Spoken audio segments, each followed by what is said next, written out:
everyone, welcome to our filter video. Before we start our video, let me introduce myself and my team members. This group consists of 5 persons including me, which is Syaira Adiba binti Muhammad Kasiman, and Nur Juzaila binti Johari, Iliana Aisyah binti Muhammad Zakri, Nurul Nabiha binti Muhammad Faizul. During our field trip assignment, we visited Pahang Biodiversity Institute. The Pahang Biodiversity Institute was established in one of the states of Malaysia, Pahang, in June 1923 by the government of Pahang.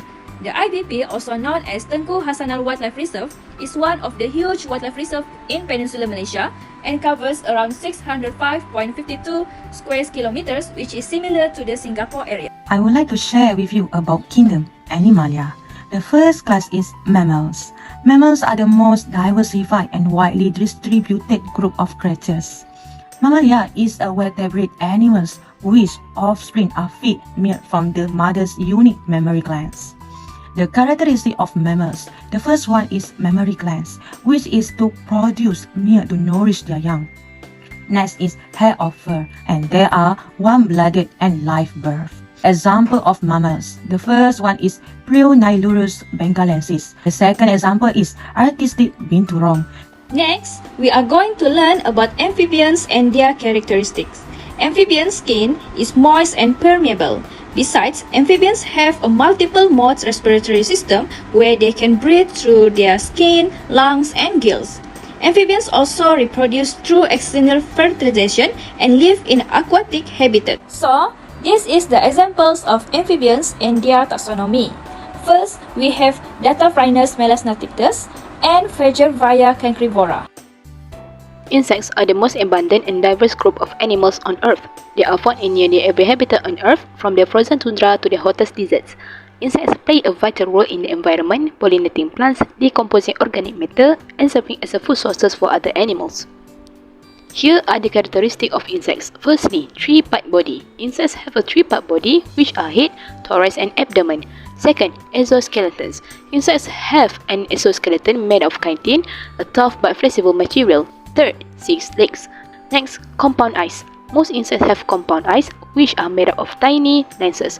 Lastly is metamorphosis. The examples of insects are Polyura delphis concha, Scolopendra subspinaems, and Mictes longicornis.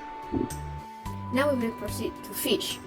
The fish characteristic, they have scales that cover the body for protection.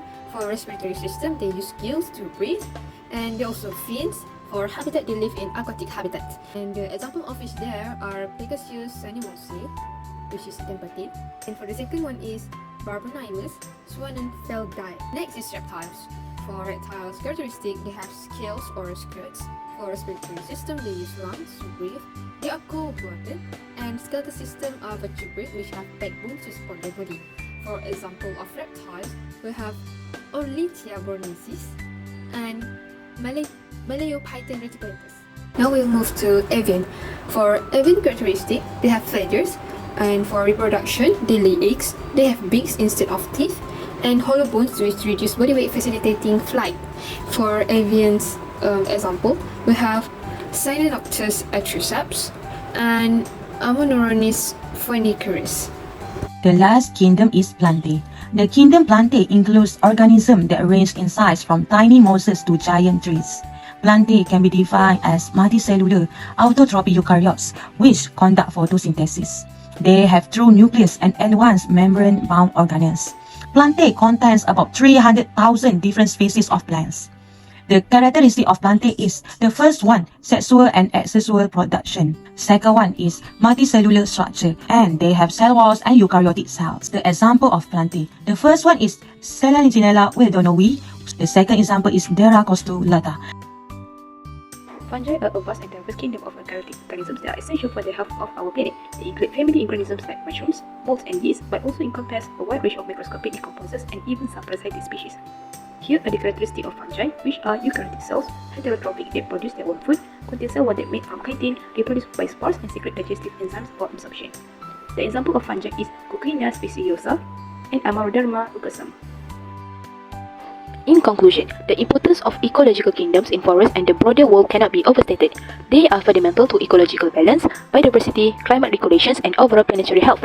Preserving and understanding these kingdoms is crucial for the sustainability of our natural environment and well-being of future generations.